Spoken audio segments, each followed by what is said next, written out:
Morning and welcome back आपल्या भरपूर दिवसानंतरच्या पहिल्या व्हिडिओवर. आय गेस मी पहिली व्हिडिओ जेव्हा पोस्ट केली होती तेव्हा मी ठरवलं होतं की मी कन्सिस्टंटली पोस्ट करेन, पण ते पॉसिबल नाही झालं. मी काही गोष्टी नवीन सुरू केल्या. आता लास्ट जॉब लिव्ह केला जो की रिसेप्शनचा होता जिममध्ये, आणि त्यानंतर पूर्ण फोकस करतोय पर्सनल ट्रेनिंगवरती. सोबत मी एक छोटा बिझनेस पण स्टार्ट केला होता, रबर स्टॅम्प आणि इंक स्टॅम्पचा. तोही चांगला राहत आहे.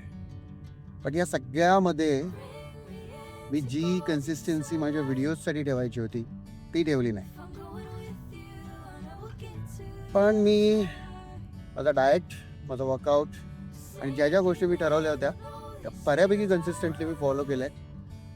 आणि सध्या माझा फिजिक्सचा हा काहीतरी जो या लेवलला आहे मी सध्या.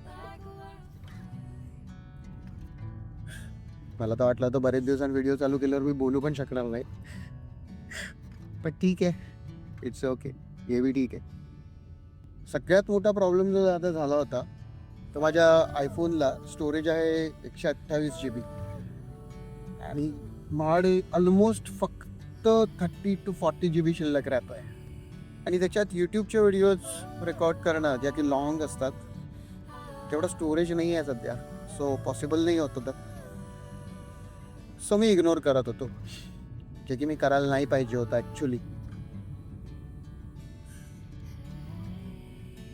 पण आता केलं स्टार्ट. आय होप अजून चांगलं होईल, लवकर चांगला कॅमेरा घेऊ शकेल, तुझे स्टोरेजचा कधी इश्यू नाही येणार. मे बी चांगलं पण होईल. आता सध्याचा फोकस फिक्स आहे. डाएट जेवढा कन्सिस्टंट करता येईल तेवढा करायचा आहे. माझा डाएट पण 90% फॉलो होतो आहे, त्यामुळे बॉडीला फिजिकला तेवढाच रिझल्ट मिळणार आहे मला. बट यावेळेस मी ठरवलं की हा महिना कम्प्लिटली जोर लावायलाच लागेल, पर्याय तर नाही. त्याच फिजिकला बॉडी पोचल्यानंतर जेव्हा एक छानसा गेन पडेल,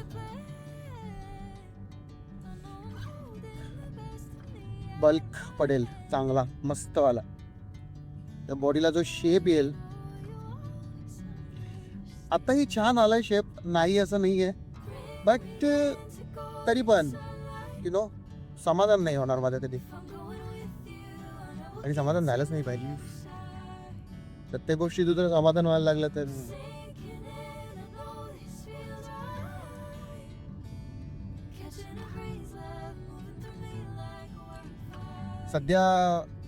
सध्या मी 1900 ते 1850 कॅलरीजमध्ये खेळतोय.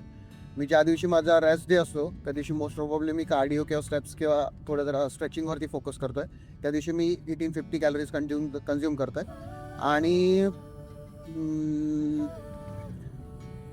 आणि ज्या दिवशी माझा वर्कआउट डे असतो, ज्या दिवशी मी वर्कआउट करतो त्या दिवशी माझ्या 1950 कॅलरीज समथिंग मी खातोय.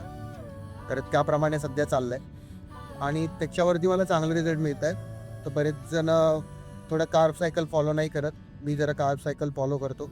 ज्या दिवशी माझा कार्डिओचा डे असतो, म्हणजे बेसिकली रेस्ट डे असतो, त्या दिवशी मी थोड्या कार्ब्सचे जे काय मी हे असतात फूड आयटम्स असतात त्यांना मी थोडा लिमिट करतो आणि कार्ब्स कमी करून टाकतो. सो मला तेव्हा गरज नसते. आणि कार्ब्स मी शक्यतो वर्कआउटच्या आधी ढकलतो. मी माझा मील प्लॅन पूर्ण शेअर करणारच आहे तुमच्याबरोबर. Let's see. या सगळ्या भानगडीत डाएट वरती खाली झाल्यामुळे माझी इंजुरी जी नीची होती ती अजूनही काही त्या लेवलला रिकवर नाही झाले जेवढी व्हायला पाहिजे होती. होईल लवकर, नाही असं नाही, बट मे बी मला एका चांगल्या ऑर्थोपेडिक डॉक्टरकडे दाखवावं लागेल, जे की मी आत्तापर्यंत अवॉइड करत होतो. ते चुकीचं होतं.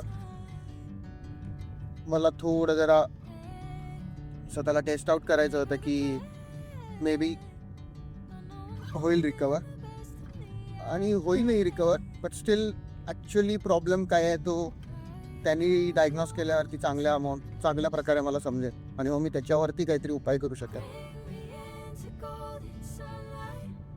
बाकी सर्व कन्सिस्टन्सीच्या हातात सोडलेलं सगळ्यात बेकार असतं. ते की मी आत्तापर्यंत तरी केलं आहे. मला असं आठवतं की मी जानेवारीमध्ये फर्स्ट व्हिडिओ पोस्ट केली होती आय गेस. त्या इयरमध्ये मी खूप छान कंटेंट किंवा खूप छान यूट्यूबवरती पोस्ट टाकेन या विचाराने माझी जर्नी शेअर करेन. बट त्यानंतर आत्ता ऑगस्ट ऑलमोस्ट आफ्टर 6 months ही पोस्ट करतो व्हिडिओ. ठीक आहे, देर आहे दुरुस्त आहे, करूया, बघूया काय होतं. Let's go.